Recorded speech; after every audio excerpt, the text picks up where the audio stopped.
हरे कृष्णा। मनुष्य जीवन का एकमात्र लक्ष्य है परम भगवान श्री कृष्ण की भक्तिमयी सेवा करना, उन्हें प्रसन्न करना, और यही हमारा वास्तविक धर्म और स्वभाव है।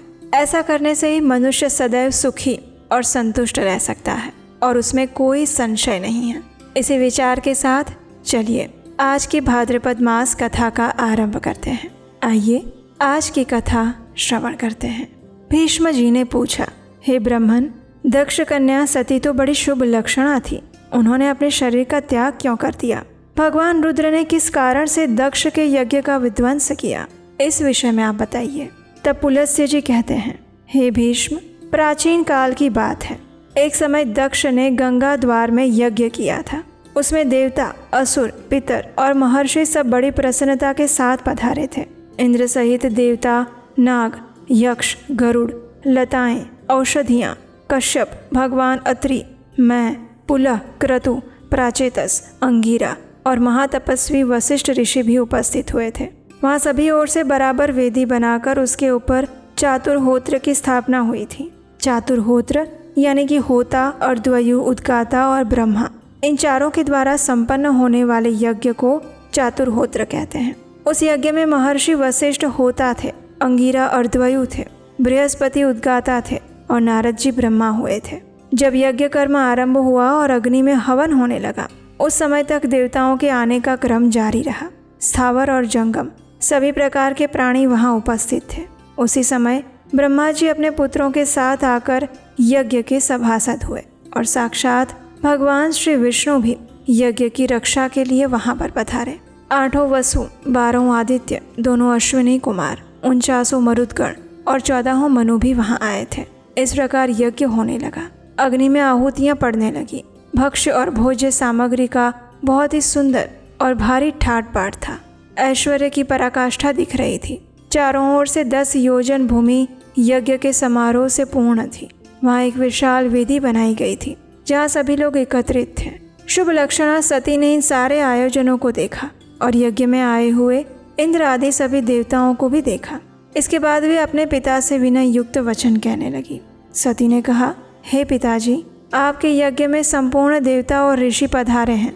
देवराज इंद्र अपनी धर्मपत्नी शची के साथ ऐरावत पर चढ़कर आए हैं। पापियों का दमन करने वाले, धर्मात्माओं के रक्षक, परम धर्मनिष्ठ यमराज भी धूमोर्णा के साथ दृष्टिगोचर हो रहे हैं।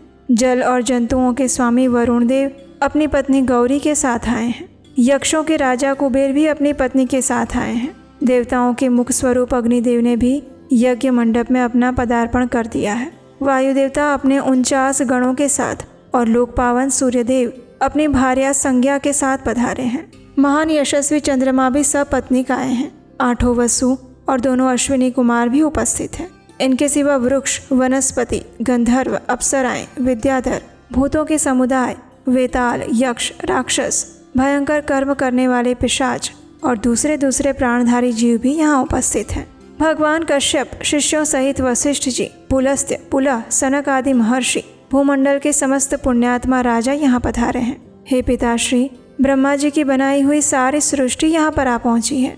ये हमारी बहनें हैं, ये भांजे हैं, सबके सब अपनी स्त्री, पुत्र और बांधवों के साथ उपस्थित दिखाई दे रहे हैं। आपने दान, मान आदि द्वारा इन सबका यथावत सत्कार किया है।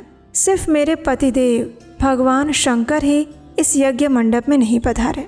उनके बिना ये सारा आयोजन मुझे सुना सुना लग रहा है। मैं समझती हूँ आपने मेरे पति को निमंत्रित नहीं किया। निश्चय ही आप उन्हें भूल गए होंगे। इसका क्या कारण है पिताश्री, मुझे बताइए। इस कथा को आगे बढ़ाते हुए पुलस्त्य ऋषि कहते हैं, प्रजापति दक्ष ने अपनी पुत्री सती की ये वचन सुने। सती उन्हें प्राणों से भी बढ़कर प्रिय थी। उन्होंने अपने पति के स्नेह में डूबी हुई परम सौभाग्यवती पतिव्रता सती को अपनी गोद में बिठाया और गंभीर वाणी में उसे कहने लगे, हे पुत्री, सुनो, जिस कारण से आज मैंने तुम्हारे पति को निमंत्रित नहीं किया उसे मैं बताता हूँ। वे अपने शरीर में राख लपेटे रहते हैं, त्रिशूल और दंड लिए निर्वस्त्र सदा स्मशान भूमि में विचरण करते हैं। व्याघ्र चर्म पहनते हैं और हाथी का चमड़ा ओढ़ते हैं। कंधे पर नरमुंडों की माला और हाथ में खटवांग लेते हैं।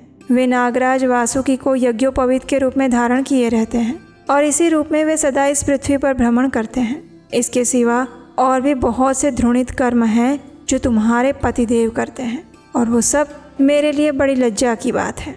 भला इन देवताओं के साथ उस अभद्र वेश में कैसे बैठ सकते हैं? जैसा उनका वस्त्र है उसे पहनकर वे इस यज्ञ मंडप में आने योग्य नहीं हैं। इन्हीं दोषों के कारण और लोक लज्जा के भय से मैंने उन्हें नहीं बुलाया। ये यज्ञ समाप्त हो जाएगा तब मैं तुम्हारे पति को लेकर आऊँगा।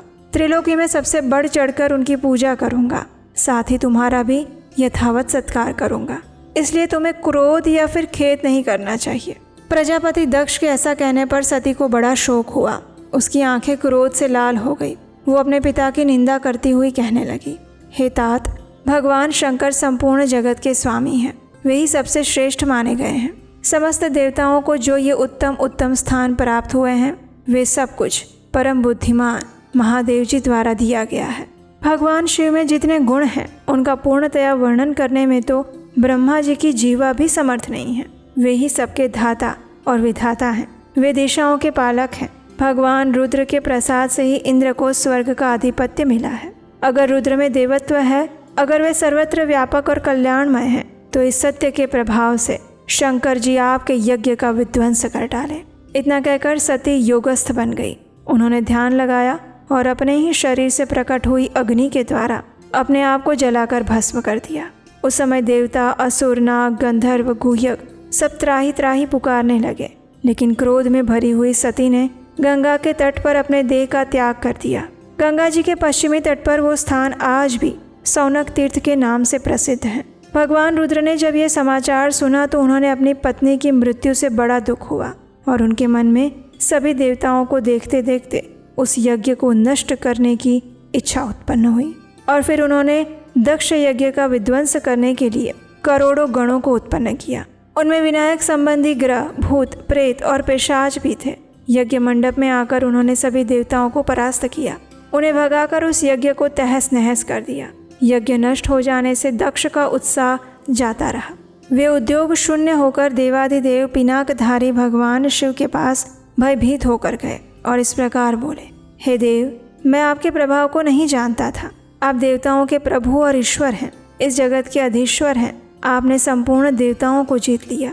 अब आप मुझ पर कृपा कीजिए और अपने गणों को लौटाइए। दक्ष प्रजापति ने भगवान शंकर की शरण में जाकर जब इस प्रकार स्तुति और आराधना की, तब भगवान शिव ने कहा, हे प्रजापति, मैंने तुम्हें यज्ञ का पूरा फल दे दिया है।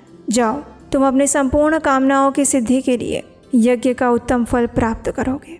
भगवान का ऐसा कहने पर दक्ष ने उन्हें प्रणाम किया और सभी गणों को देखते देखते वे अपने निवास स्थान में चले गए। उस समय भगवान शिव अपनी पत्नी के वियोग से गंगा द्वार में ही रहने लगे। हाय मेरी प्रिया कहाँ चली गई? इस प्रकार कहते हुए वे सदैव सती के चिंतन में शोकमग्न रहने लगे। उसके बाद एक दिन देवर्षि नारद महादेव जी के पास आए और इस प्रकार कहने लगे, हे देवेश्वर, आपकी पत्नी सती देवी जो आपको प्राणों के समान प्रिय थी, वो देह त्याग के बाद इस समय हिमवान की कन्या होकर प्रकट हुई है। मैना के गर्भ से उनका आविर्भाव हुआ है। वे लोक के तात्विक अर्थ को जानने वाली थी। उन्होंने इस समय दूसरा शरीर धारण किया है। नारद मुनि की बात सुनकर महादेव जी ध्यानस्थ हो गए और उन्होंने देखा कि सती अवतार ले चुकी है। इससे उन्होंने अपने आप को कृतकृत्य माना और फिर स्वस्थ चित्त होकर रहने लगे। फिर जब पार्वती देवी यौवन अवस्था को प्राप्त हुई, तब शिवजी ने पुनः उनके साथ विवाह किया। हे भीष्म, पूर्व काल में जिस प्रकार दक्ष का यज्ञ नष्ट हुआ था और उसका इस रूप में मैंने तुमसे वर्णन किया है। तो ये थी आज की भाद्रपद मास की कथा। हो सकता है इस कथा को श्रवण करने के बाद आपके मन में संशय आए कि इस कथा में आपने शायद कुछ ऐसी बातें सुनी होगी जो आपने पहले कभी सुनी हुई कथाओं से विरोधाभासी लगे। जैसे कि दक्ष प्रेम पूर्वक सती को अपनी गोद में बिठाते हैं या फिर दक्ष स्वयं शिवजी के पास जाकर क्षमा याचना करते हैं। तो जहाँ कहीं भी आपको मूल कथा के बीच में ऐसी कुछ विभिन्नताएं दिखाई देती हैं, तो उसे हमें कल्प भेद की कथाओं के रूप में समझना चाहिए।